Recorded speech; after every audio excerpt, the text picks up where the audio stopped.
Well, folks, welcome to one more edition of Politics and Rada. McBerto is your host. Thank you so kindly for being a part of the show. We are going to have a what again? A great show for you today. And you know what? I'm sort of, well, I always want to bring some of the new information and all of that, some a bit behind. We have a great interview with the one and only Evette Avery Herrod, our resident union activist, union specialist, union, you know what, everything that's in there.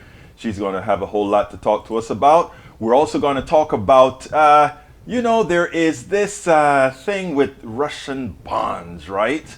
Russian bonds, how they finance the war, how they finance themselves. We're going to get into some of that. Stephanie Ruhl had some interesting things to say about that. We want to talk about that. But all together, folks, we are going to have a great show for you today. Let me queue up a couple of other things here. I got to get all these networks going. I was told, you know what I was told today, guys? I was told, why do you run that damn thing so long? In the beginning, I'm like, I'm trying to get the networks up. It's only me. It's me, yourself, and I, or me, myself, and I, to get all of this going. So that is what we had to get done. So let's see now. I've got to go ahead and queue a few more things up, and then we'll be ready to fly. Where are all my stories? Where are all my sources? Anyway, let's get busy. Who's here so far? Paul Fleming checking in from ATL. AVQ says audio video is good and on sync. Let's keep it that way. Tom C says happy PL Day. US should require Tucker. What is it? Oh, Pi Day 3.14. U.S. should require Tucker Carlson to register as a Russian foreign agent and make Fox News pay him in rubles. I like that one, Tom. I like that one. Who else is here with us? Maywood says, hello, all. Who else is with us? Who else? Evette Avery. Evette, you are the star of our show today. Later on, when we get through all these machinations, we're going to talk about what we spoke about earlier or end of last week, which is very important. So, folks, you know what? Let's get busy. Rudnan, what you trying to do? You trying to kill me, buddy? Monday, you know how it goes. Time to go away over again. You're over, but I love you, man. We're going to get it done. Let's go real fast. Even though a majority of Americans initially said they would back a no-fly zone, the majority vanishes once they consider that it could lead us into a U.S.-Russia conflict, of course. Support for a no-fly zone starts off lower than the sanctions to begin with, then drops off considerably when people are asked if it's meant U.S. forces might have to engage Russian aircraft and be considered an act of war by Russia. It's funny. People are saying, oh, have a no-fly zone, not realizing to hold the no-fly zone means shooting down other stuff. Egberto, mind putting this graphics up? Not right now, but we'll look at it later. U.S. filmmaker Brent Renaud, reportedly killed by Russian forces in Ukraine, award-winning journalist, and a colleague who survived were fired on near checkpoint in Irpin, a flashpoint town outside of Kiev. Jane Ferguson, a reporter of PBS NewsHour who was nearby when Renaud was killed, tweeted, just left roadside spot near Irpin, where body of American journalist Brent Renaud lay under a blanket. Ukrainian medics could do nothing to help him by that stage. Outraged Ukrainian police officer tell America, tell the world what they did to a journalist. The Kiev region police chief Andrei Nepatov said, and in a statement, the occupiers are cynically killing even journalists of international media who are trying to show the truth about the atrocities of Russian troops in Ukraine. Jake Sullivan, U.S. National Security Advisor, said if in fact an American journalist was killed, which he was, it is a shocking and horrifying event. It is one more example of the brutality of Vladimir Putin and his forces as they've targeted schools, mosques, hospitals, and journalists. It is why we are working so hard to impose severe sanctions and to try to help the Ukrainians with every form of military assistance we can muster to be able to push back against the onslaught. Judge issues temporary injunction bar in Texas. This is from Michael Rudnan as well. Judge issues temporary injunction or bar in Texas from investigating pediatric gender affirming care as abuse. But of course, they're going to take it to that circuit court in New Orleans and they're going to override it. But anyhow, Republicans' culture war is enabling assholes to be their worst selves while using it as a distraction from major economic and environmental issues that allow corporations and the wealthy to continue going to the bank while the bottom 60% struggle to survive in a worsening world. And this what keeps Republican in power. Bo of the fifth column talks about Governor Abbott edict saying 219, the only at the 219 mark, the only two policies that Republicans had that were gaining any tractions that are resonating with voters was the idea of medical freedom, which basically meant they didn't want to wear a mask during an airborne pandemic, and the idea of parental rights, which meant they didn't want to read and didn't want their kids to read, and specifically about, you know what, CRT. Okay, very sobering. Global deaths from COVID may be more than 3 times higher than official toll. Study says excess deaths is the difference between the number of recorded deaths from all causes and the number of expected deaths based on past trends. Researchers at the University of Washington Institute of Health Metrics and Evaluation found an estimated 18.2 million people may have died by the end of 2021 due to COVID-19 pandemic, more than 3 times the official toll of 5.9, according to the study published Thursday in The Lancet. I've never seen an analysis of this scale before on excess mortality, said Dr. Stephen Wolf, Director Emeritus of the Center on Society and Health at Virginia Commonwealth University in Richmond, who is unaffiliated with study. The findings are sobering. Oil tumbles below $100 a barrel. That's good news for gas prices. I'm not sure why there's a sell down, as international demand usually spikes during a run-up to war, but this should affect gasoline because they anticipated that Vladimir Putin can't really continue the war in the form that he wants, and that somehow his oil is going to get onto the market. Robert Davin, hello from Southern California to all progressives. Whoop, whoop. Welcome aboard, brother. Welcome aboard. Welcome to the show. Who else have we got here? AVQ Tom C 3.14. Yep, and Russian intelligence basically promotes Tucker Carlson, whose talking points are on par with what the Russians agent would say on air. Maywood says, Robert Davin, what part of or SoCal are you? And he says, LA County, also northernmost part of AV. What is AV? Don't remember what AV is. I'm not from California, though. I have relatives in California. Melanie Keelan says, you guys have changed the time. No, we are always at 4 Eastern, 3 Central. So that's where we're at, and I want to thank several of you for supporting the show. Saw a couple of stuff in the PayPal. Alistair, thank you. Get something in them. You'll get some more kudos when we go and process everything. I was just scanning it today and said, oh, my peeps. Michael Ronan says daylight saving times are annoying. Exactly. Robert Davin says Antelope Valley in the... Okay, never heard of Antelope Valley. You sprang forward. We didn't. Who is we didn't? Where are you, Melanie, again? I think there's only one part of this... Where are you? I can't remember what state it is that doesn't change with daylight savings time, but I'm glad that Rudnin kind of picked up on that right away. Anyhow, let's go ahead and get started. Before we get into some other subjects, I want you guys to meet the one and only Evette Avery. Check her out, and then we'll take it on the other side. Welcome to another edition of Politics Done Right. Today we have the honor of speaking to Evette Avery. She's a working mother providing for her family. She's been a Teamster Union steward at UPS, as well as an activist for workers' rights throughout the country. She has been working on the most extensive and effective organizing campaign with the IAM to get union representation for Delta ramp and cargo workers. Delta recently, well, I tell you what, I'm going to just say, welcome to Politics Done Right, Evette. How are you doing today? I'm good. How are you? I am doing fine. I want you to give me a 3 or 4 line synopsis of who Evette is before we get into questions that I want to ask you about where is the labor movement right now. So why don't you tell us a little bit about what really got you into this stuff? I think it was just in my blood because I have family who've been fighting for workers for a long time, who are maybe even in the political arena. So we've always been those type of people, and I was just kind of raised that way in order to always help somebody else. So my thing is, anytime I see any type of injustices, especially with working people, I jump in. So that's something I was doing even before I became a union steward. I pounded the streets anytime somebody had something going on with workers' rights or any activism in that area. I was there. Now, again, tell us a little bit about, you had your own little incident with Delta. Why don't you tell us a little bit about that, and then we'll go into further. Yeah, so I worked for Delta Airlines for 7 years.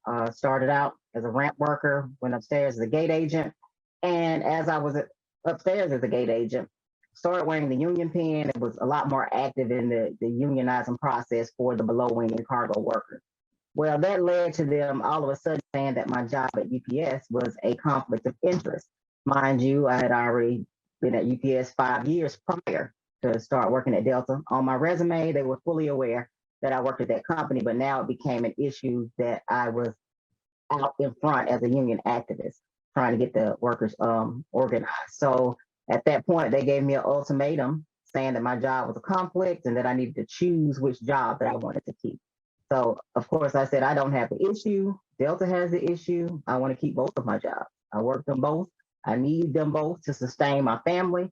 So therefore I want to keep both of my jobs. But ultimately they terminated me, and the fight started at that point, of course, for me, with the hashtag Stand with Evette movement that I started online. I made videos, did interviews, and you graciously gave me a spot on your show to get the information out as to how Delta treated workers and those who are fighting for workers' rights and how they were union busting at its finest. Now, is your case now closed, or you continue to fight that particular case? But it's definitely closed now. It was a 2-year fight, but the way the state of Georgia works is a right to work at will state. So in reality, workers really don't have what they need to fight corporations unless you have something, they can get it for discrimination maybe. But in reality, there's no real rights for workers in the state of Georgia unless you have a union contract. So thankfully at the other job, I was fully aware of the rights as a unionist, being a union steward with the Teamsters, of how that works. So I'm very thankful for having a union contract, know the benefits of it, and wanted my coworkers at Delta to have the same thing. Now, I want to ask you something about, because I learned this from you. When you are in a right to work state, which means a right to screw workers state, that's what that really means. If you have a union contract in those states, it is enforceable, correct? Oh, yes, it's enforceable. Contracts are enforceable. Of course, no contract is above the law. So if you have something legally binding, that the contract can't override that. But as far as, the way the employer has to go through a process to terminate employees, that stuff is included and it's upheld, of course.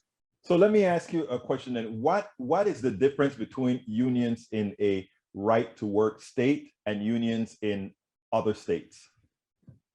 Okay, so the major difference is if you are in a state that's a right to work state, you do not have to join the union. Even if you're in a company that's unionized, you don't have to join, you don't have to pay dues, but the union still has to represent you.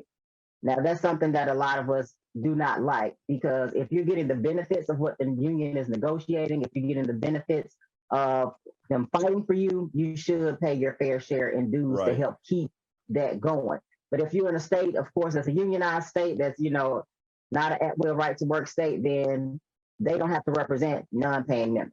So, and I think even people who don't have to pay regular dues have to pay a certain fee anyway. So that's the major difference. You still have to represent those who are not. That's a funding difference, right? That actually tells you whether the union can survive or not. It does, and I always give the analogy. I say, hey, I'm going to move into your house. I know the bills are going to go up, but I'm not going to pay you anything. I'm just going to live there. That's the same thing with you. I'm going to come to this job. I'm going to get those free benefits, medical, dental, and vision. I'm going to get that pension that you get, but I'm not going to help, pay into anything to keep it going. So that's the analogy I use. I said, hey, I'm coming. I'm moving in. Get ready. I'm moving in. So they don't like it like that, and they see the perspective. Yeah. Now, interestingly, we've been sort of happy during this with the results of what has started to occur after the pandemic. Based on your experience in the union movement, do you feel like this is real? have workers really now gained power and now lasting power, or is this just a phase? I truly believe that during the COVID incident and when it mainly came out, everybody realized the true importance of work. Now, the companies, of course, knew it already, but people kind of didn't realize their value and realize how much they really meant to the corporations. And the only way that the corporations make the profits that they do is because the workers come in and make those profits for them. So the workers begin to wake up and say, "Hey, oh, now all of a sudden we're essential. Okay, now all of a sudden you can give us these bonuses. Oh, you can throw this at us, but you couldn't simply just raise our benefits. Well, give us benefits and great ones. You couldn't simply increase our minimum wages. You couldn't, our hourly wages, things that they could have done before. And then all of a sudden they can do it now. People are realizing, okay, something's not adding up. So that's something that means you could do more for us before, but you just chose not to. So I think a lot of people in a lot of areas have woke up, and we see that one of the main things is Striketober, when we had a lot of strikes going on, and strikes have continually been going on. Actually, tell us a little bit about the strikes that you know about that are active around the country. Well, a couple of weeks ago, I actually went down to Alabama to the UMWA workers. So those are the mine workers in Alabama. And they've been on strike for now 11 months and counting, which is now, I think, holding the record for the longest strike there. And what they want is, just basic things. I mean, mine workers have had it hard in this country, and they definitely should be rewarded for the type of work they do, because it's very, very dangerous. And they should get what they supposed to get if you're making those type of profits. Like, I mean, the companies are not missing any money. They're making more and more profitable. A lot of them were more profitable during the pandemic than before. Mm-hmm. And so they definitely should get exactly what they deserve. So we were out there with those brothers and sisters and talking to them and seeing the things that they needed. I mean, everyday essentials and basics that they did not have because they've been on strike for so long. So I made sure I posted how to donate and give, to their strike fund, as well as they have a whole pantry set up so they can come get food and clothing items and whatever they need for the children, things like that. So that's one strike. And that same day, we also supported the Amazon workers in Bessemer, Alabama, who are now getting a chance to do another election, because the first election they had last year, of course, Amazon had so much union busting going on, it was ridiculous, and they caused them not to win that time. So the NLRB, which is the labor board, National Relations Labor Board, decided that they should get another opportunity to vote. So we were at a rally for them and heard some great stories from different people who work there and things that they go through and why they deserve to have a union, and they definitely should get it. Now, Evette, you make a hell of a speaker for the movement. What always concerns me is that we don't get enough Evettes out there in front of a camera, letting people see what's going on. And there's power in having people see other people do powerful things, right? In other words, right. The goal of the corporation, including what you saw Amazon do in Alabama, is to try to let people know, don't do that. It's scary, because suppose it doesn't work out, you're in trouble. When you have an Evette out there that says, look, not only am I working, but I have actually gone through the whole system. Hell, they've fired me. I'm still here. Right. Being a spokesperson to tell people you've got power.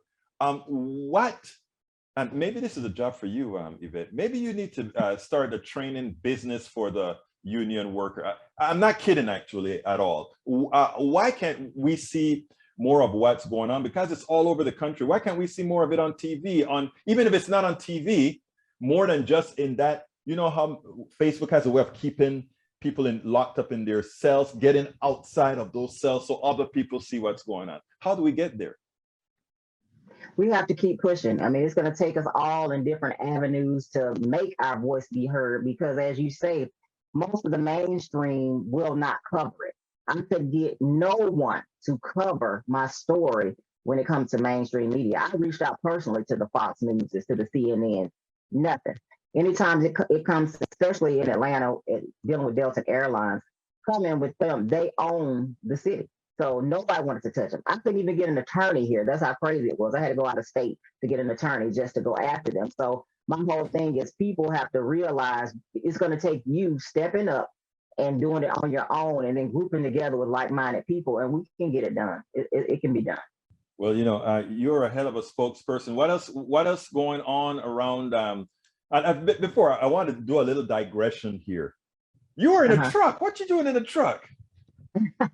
So of course, since I was terminated from Delta, I already worked for UPS and decided, hey, what was best for me at the time was to go full time. So now I'm a full-time package car driver with UPS. So I just crossed over from part-time to full-time and out here delivering everybody's packages throughout the pandemic. I started during the pandemic doing the deliveries, and it's been an experience.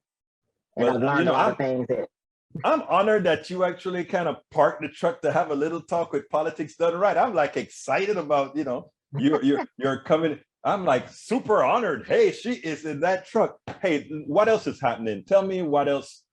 First of all, I just mentioned about the media not doing what I think the media needs to do.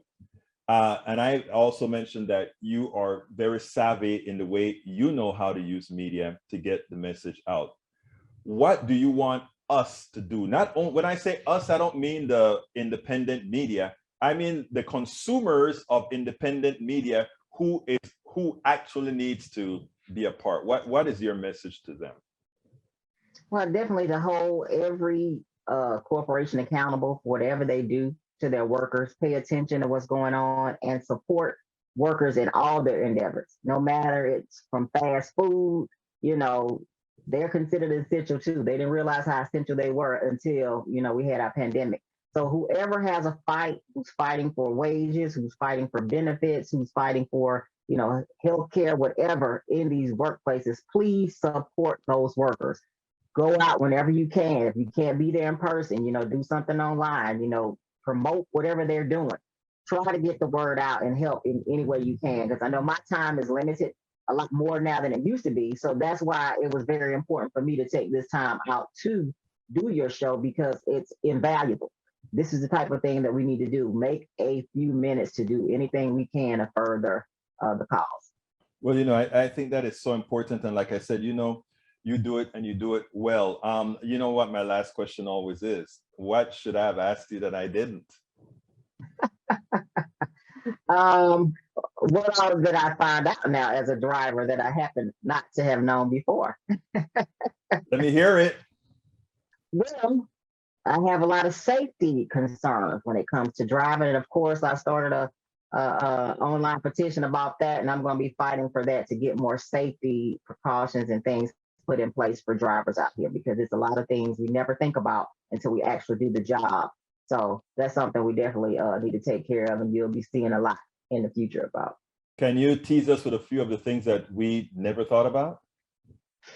Well, you never think about, as we are out here delivering, we do not know what situations we are walking up on. We could be walking up on a domestic situation. We've had people kidnapped. We've had people shot. We've had people, things happen to, drivers out here on the road that you just don't think about. You just think, hey, my package is coming. But you never know where we are, where we're going, and the things that we deal with. So those are just a couple of things. We walk up on things that you wouldn't imagine. And, we have to deal with them on a daily basis and deal with the management, coming at us crazy because they think we should be doing this or that. But it's a lot to deal with out here.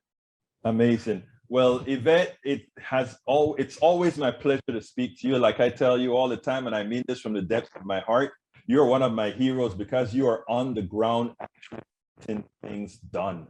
And you know what I believe? I believe the people who are getting things done are the ones who are worthy.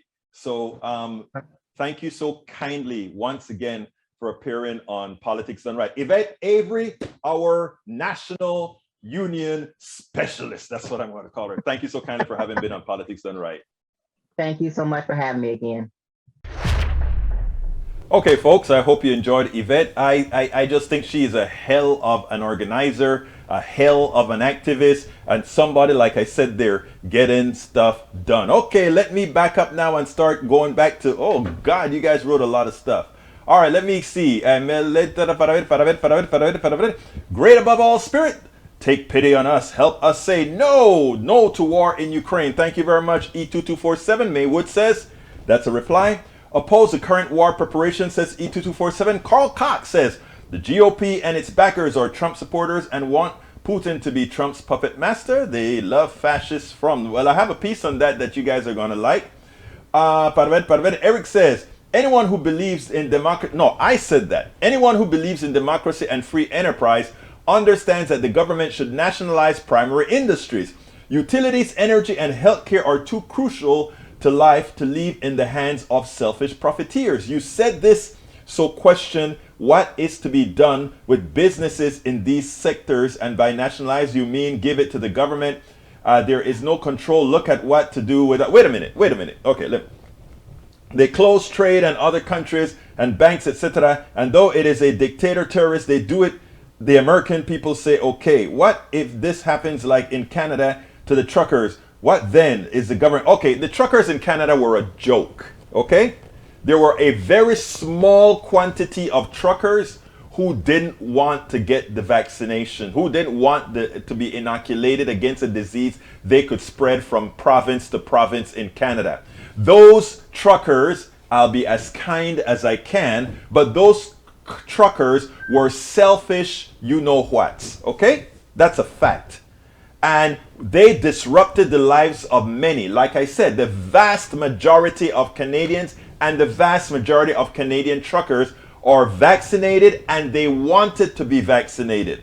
These small amount of yahoos, and that's what I must call them, they want to be wrong, strong, and in a very tiny minority.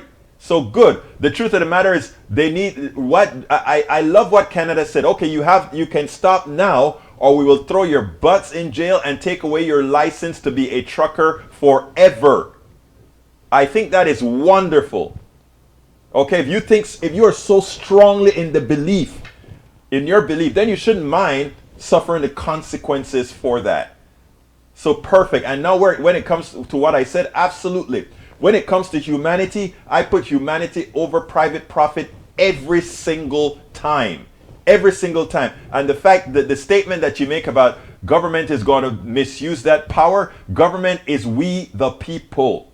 The people who misuse the power are those corporations who are not governed by us, but by an executive as well as shareholders who are only looking out for their interests. But you have been brainwashed into believing that somehow some private entity can care more about you than you care about yourself.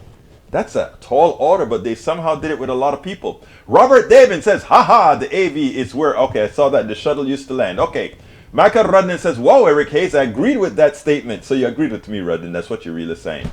Maywood says, Egberto, the antelope. Yeah, thank you for letting me know that. Carl Cox says, the West, including the U.S., need to help Ukraine and military and humanitarian aid, but not to get involved in the fighting. I think we all agree. Robert Davenport says, workers are essential. The public just started to recognize it again. Thank you, Davenport. You're absolutely right. Bruce says, my daughter Rachel is on strike in Minneapolis. Love Rachel. Rachel is my hero. She's standing up for the cause. Robert David says, workers' rights and better legislation, so it does not fade away when people forget the essential nature of the dignity of work. Thank you, Robert. Let's see what else we got here. Carl Cox says, right to work states are anti-union states. You can have unions. Evette explained it very well. She said what it means is that you can have a whole lot of people who take advantage of unions in right to work states. In other words, they don't pay the union dues, but they get the benefits of whatever the unions negotiate. Eric says nurses, police, and the truckers, etc. were essential 2 years ago. Then mandates came and firing those that were not vaccinated, and they are no longer essential. No, they're essential, but they're essential. They're so essential that we know since they come in contact with people, we don't want them running the risk of infecting more people than than otherwise would occur naturally. So that's it. If you want to be a primary worker, you need to be vaccinated. You need to do what is right, and they're not doing what is right. Fire them. Yes, I am for that. All right, continuing. Can someone do me a favor and repeat my comment over to Eric Hayes? He's not gonna see it otherwise. I think I did. Let's see. Gina speak, man. Thanks, Evette and Egberto, for speaking up for unions. Always, always. Let me tell you something about unions. Well, I'll tell you that because Eric said something that needs to be addressed. They are the answer to corporate greed. Go unions. Perfecto. You're absolutely right, Gina. Robert David says, union made in the USA is how you should spend your hard-earned dollars in America. I agree. AVQ says, power to the union. Eric Hayes says, fight for benefits and wages. Yes, but don't forget the negative results on the that caused by inflation and gas. Remember that in the midterms. Let me stop you there. That if you believe that statement, that we should mitigate raising people's wages who need to have their wages waged, because the penalty is by corporations who then cause inflation. And I did a whole piece on that, where the economists that used to work for Obama told the truth accidentally. They give you the hike when they have to give you the wage hike, and then they mitigate it by increasing inflation. Larry Summers spilled the beans on how evil corporations are. They want you to believe that increasing wages, they don't want to increase wages because it'll cause inflation. No, they don't want to increase wages because it eats into an unearned profit of the shareholder. Let's get this clear. If you have an economic system where paying a living wage makes it make it unsustainable by having runaway inflation, then you don't have a valid economic system. And that's what we have here. We have an economic system whenever you get a raise, they throw inflation on you, and there's no mitigating factors for things that are essential. And that is one of the reasons that I state categorically, for things that are essential, remove it out of the private sector so that they can't play games with it. And non-essential things, hey, free enterprise, let it rain. Okay, continuing, we have Evette Avery says, I truly never thought about it either until a few incidents happened and then had my own dangerous experience. That's Evette talking about the experience she had as a driver. Continuing, Michael Rodden says, Egberto, yes, I agreed with the start of Eric Hayes' statements, which I didn't recognize that he was paraphrasing me. Egberto, yes, he was. All right, move to a union state, maybe, if that is what you want. Workers work everywhere. And any worker who says they don't want a union is an indoctrinated, brainwashed worker. You know who knows that they need a union? Businesses do. And you know what's their unions called? The Chamber of Commerce, that's their business. And all those other organizations that get together, the IEEE, that's their union. All businesses realize that they need a union. And you want to tell me that the workers shouldn't have a union to negotiate the deals? They have unions to go to Congress and get better deals. And you don't want the measly human person to have a union? Come on now, grow up. Carl Cox, most churches in America aren't concerned about the little guy, only interested in money. They believe that God loves the wealthy, tolerates the vanishing middle class, and hates the poor. You name me an evangelical church or whatever, and I swear to God, that's what it seems like. That's what it seems like, so I agree. Michael Renner said, Egberto, no, you didn't repeat the one. An essential worker is a category of jobs who keep the economy and the society running, heroes. Who we as a society typically treat as sacrificial workers, underpay, run ragged through overwork, and don't give free healthcare to everybody. Should have. It's not free healthcare, Michael. I don't like when we call it free healthcare. It's societal healthcare we all pay for with our taxes and with just being Americans and being a part of this entire economy. Gina Blackman says, right, education and healthcare shouldn't be privatized. Absolutamente no. Should a union use a lobbyist? You bet your life they should, because you know what? The unions of the rich and wealthy, they use lobbyists. Lobbyists are just the entity that makes contact to the politician. It's that simple. All right, Rodney says, Franklin D. Roosevelt, during his statement on the National Industry Recovery Act, said, no business which depends on the existence on paying less than living wages to its worker has any right to continue in this country. By business, I mean the whole commerce as well as the whole of the industry. By workers, I mean all workers, the white collar class as well as the men in overalls. And by living wages, I mean more than a bare subsistence level. I mean the wages of decent living. Robert Devin says their union is the Republican Party. No, that is no. Their unions are like the Chamber of Commerce, etc. The Republican Party is their henchman, right?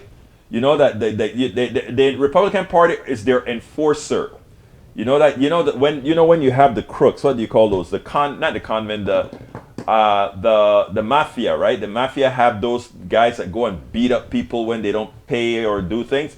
That's who the Republican Party is to the wealthy. All right, I have another video that I want you to see, and it goes. Let me lay it up this way. You know, right now, the ruble is at a very low spot.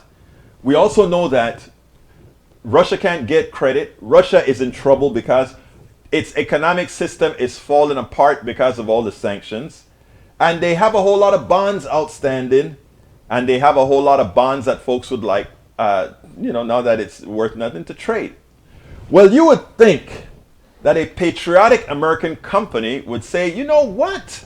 We're not going to mess with these or try to make a market out of these Russian bonds. After all, if we make a market out of Russian bonds, we actually open the door for more Russian bonds to be sold, even new bonds to be sold, which would help the war issue or the war effort on the side of Russia.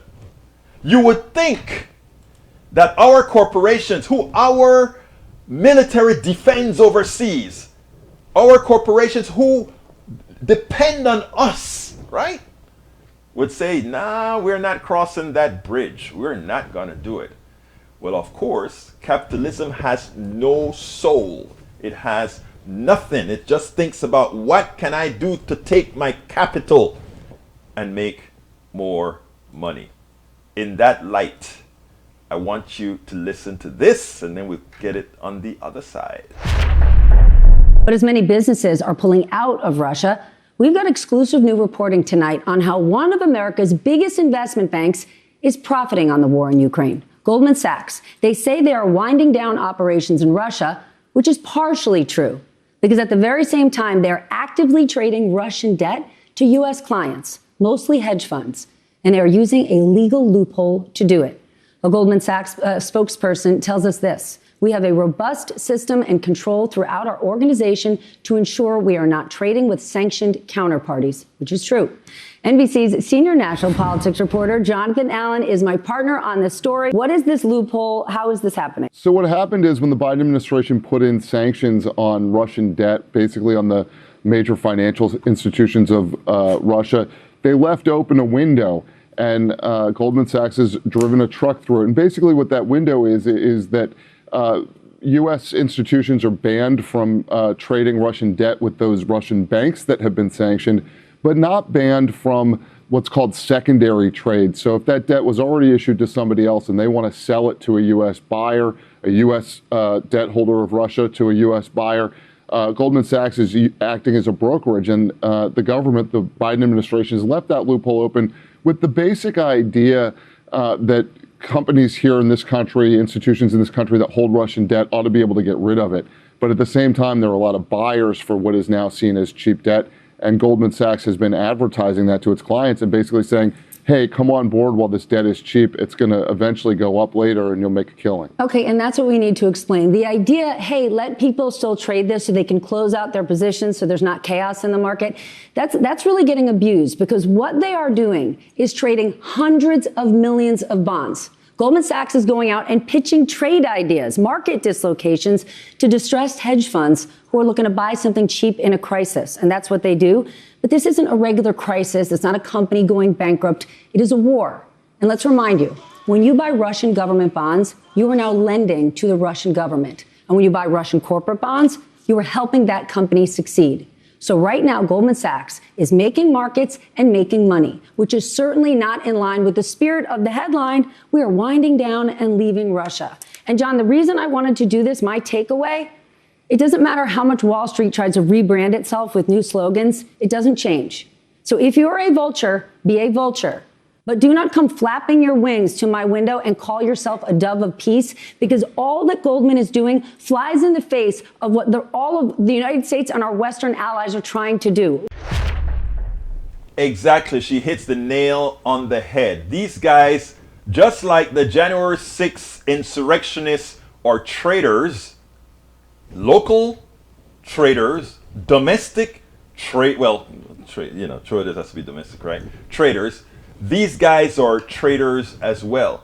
They don't give a damn about the Ukrainians. They don't give a damn about Russians. They don't give a damn about Americans. They just give a damn about capital, that mighty dollar. And that is what they intend to do. And it's what the capitalists do all the time. We don't care about healthcare. We just care about making money from people who get sick. We don't care about whether water is clean or not. We just know that, hey, we dirty up the water today because it make the product cheaper. Dirty up the water. Later on, we'll charge you to clean that water that we dirtied up later. And by the way, if you pass a law that says we have to clean up the mess that we make, we just use again the laws created to go bankrupt and leave you holding the bag. Remember Love Canal? We can talk over and over and over again about the system until we clean this system up, and you got the power to do it.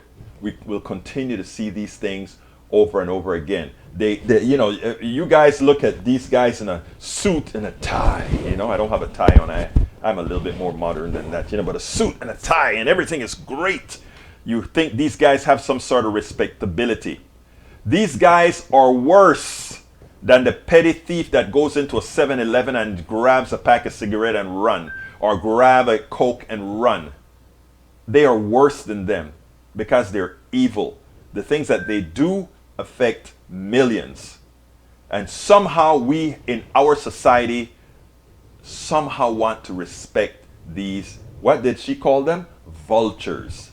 It is time for us to see through the uncolored glasses of what these guys actually represent.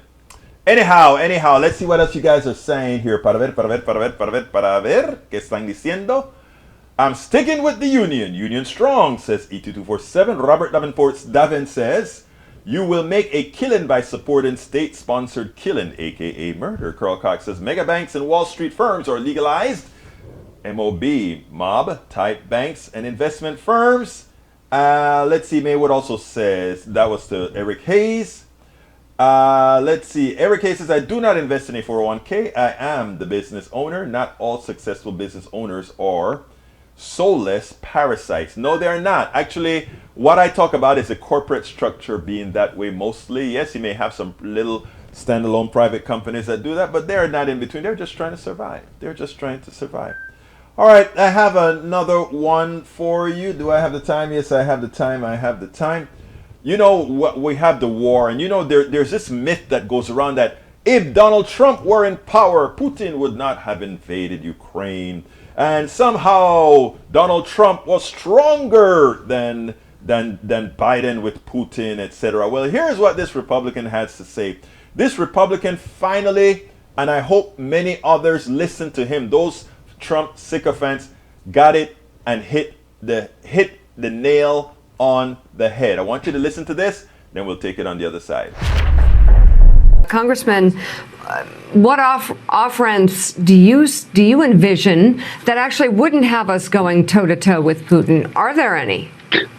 Yeah, look, I mean, if this continues to escalate again, I think it's clear that if Russia decides to attack these aid convoys, that would be pretty much an attack on NATO, an Article 5 point. Right. So I think we have to be very, very clear that this may lead to escalation. But to all the former kind of Cold Warriors that, are academics, Russia is not the old Soviet Union. I mean, in the Soviet Union, we could not tango with them because they were our match and we would destroy each other. I get it. Russia has nuclear weapons. I don't think Russia intends to destroy the world either. So I think keep that in mind. But again, up to the point, it's continuing to provide aid, medium-range missile defense, I think anti-shipping weapons. training, etc., to give Ukraine what they need to defend their territory is going to be important. Secondarily, let me just say quickly, there are Russian interests everywhere. Russia is in Syria.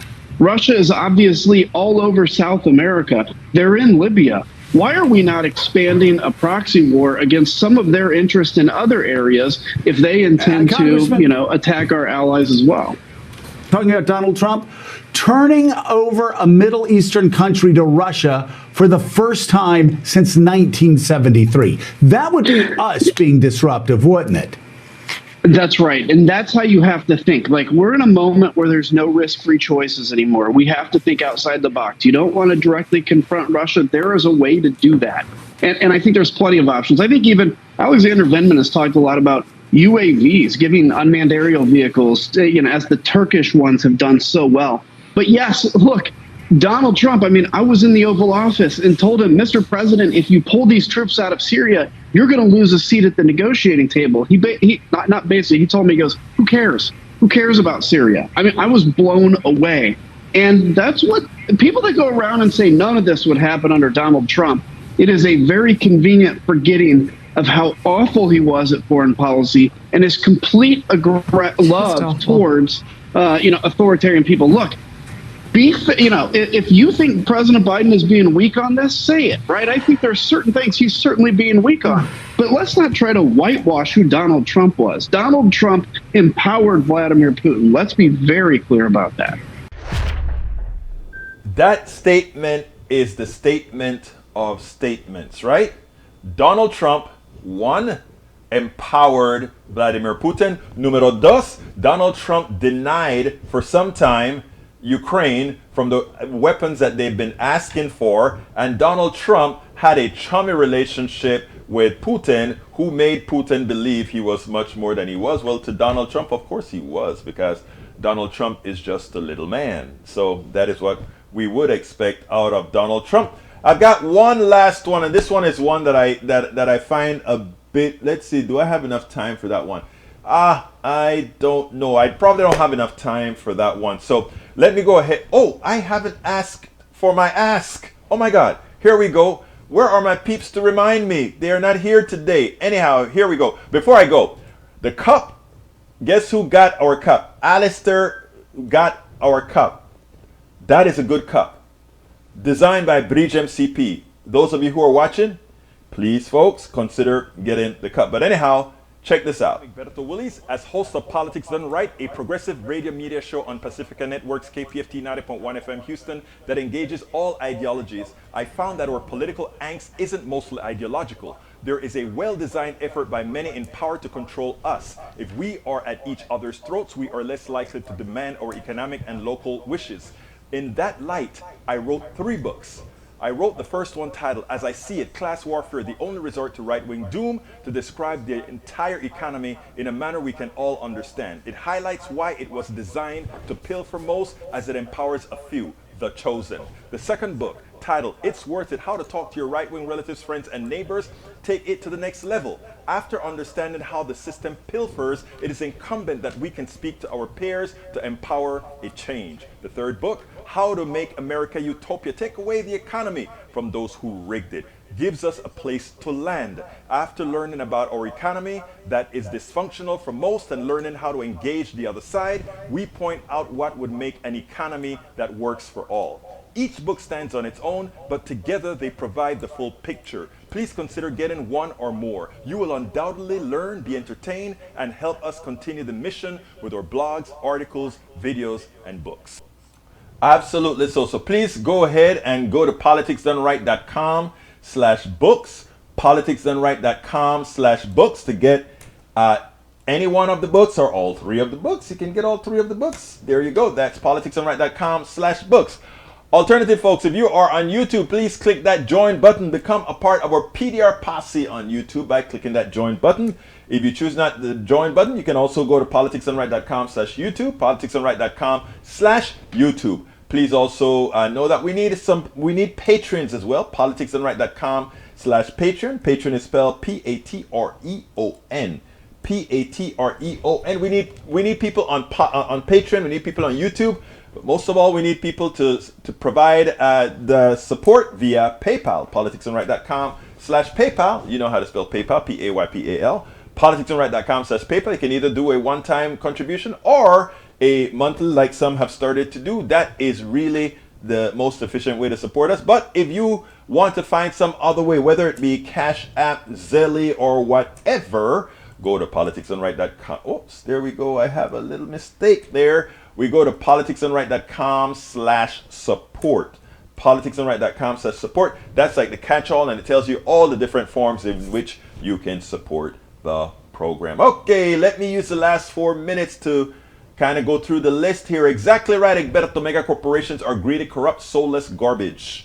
Eric says that's a reply. Let's see. Eric Hayes, I'm a business owner, real world. You are repeating talking points you have heard. Do you really want a frank conversation when you have no demonstrated expertise? A lot of folks just regurgitate what Fox News says without any provocation. All right, Daniel Ledo says, y'all on here understand we are not at war with Russia. Stop with the demonization of Russia and any one of your fellow countrymen who point out the fact that we are not at war with Russia. We are not at war with Russia, but we can be sympathetic with Ukraine, who's getting decimated by the bombs from Russia, who buildings are being tumbled, etc. That's a war. If you are a human being with feelings, when you see a country has the gall to do that, and by the way, I am not excusing America, because America came to Panama and killed 10,000 people, of which we gave our notions about as well. But what you were seeing in Ukraine, that sustained destruction of people and buildings and infrastructure. If that doesn't play a number on your soul, something is wrong. We're not at war at Russia, but Russia, Putin is showing the evil that they are with the constant bombardment on this. Okay, E2247 said, amid the focus on Ukraine, let's not forget Fukushima on the 11th anniversary of the accident, a stark reminder to Russia why it should not endanger nuclear plant infrastructure or personnel. I agree. Okay, we also have, we should not demonize murderers. You know what? I imagine I could have just used those 4 words to answer Brother Ledo, Robert Davenport. That's because you hit it on the nail. That's the only thing we need to say. We should not demonize murderers. We should demonize murderers. E2247 says operational and legal risks of a no-fly zone over Ukrainian skies, and he puts a link in there, folks. Read it. Para ver qué más tengo. Eric Hayes from Robert, he says, good choice. Leave with your tail between your legs when facts are offered. Oh, what? Did he leave or something? I didn't see Hayes leave. I think Hayes is still here. Daniel Ledo says, the leftists are going to virtue signal us into World War III. No. It's not about virtue signal. If people are... Look, you know what's amazing? Many on the right who wants to deny a woman the right to choose would go under the pretext that a blastoma or a fetus is a human being, and they will kill and demonize for that. And here we openly see a country, this Putin, send 1,000-pound bombs into buildings and cruise missiles into buildings and kill people. And you want us to just chill? Come on now. Now, I'm not saying to start World War III, but if Russia gets away and they continue to just kill and murder and maim, maybe the only way that a government realizes that you cannot maim and kill, because eventually that maiming and killing will get to you. There's this phrase that people use, when I saw somebody do it to you, I turned. I didn't say anything when I saw them do it to my friend. I didn't say anything. I didn't notice until they did it to me. Until they did it to me. So no, Daniel, in that one I've got to disagree. I don't want World War III, and I don't want us to go into war. But if Putin just kills indiscriminately, there may be a point where somehow we have to find a way to stop it. It's just human nature, right? Does anyone think Putin will stop after he consumes Ukraine? He has said he wants to reconstitute the old Soviet sphere of control. That's true. That's true. But again, the good thing about it is we have Biden in power and not Trump or some sycophant, right? Because Biden will be resolved in the way he handles this issue. But anyhow, folks, please remember, go to politicsandright.com/PayPal or politicsandright.com/support. Support the program. We're coming to the end. So my name is Egberto Willies. This is Politics Done Right. And you guys know how I end this baby. I am what? Out! We spend a lot of time deconstructing the news, trying to parse it into a form that everybody can understand. We try to find those little nitpicks where it flies above the fray, etc. If you really like these videos that we do, I want to ask a big favor. Please go ahead, number one, subscribe to our channel, and number two, please join if you can. Thank you so kindly for watching. Keep watching. Please remember to share. We must populate the entire internet with our progressive message, a message that we know is what most Americans say that they want. So help us, please join.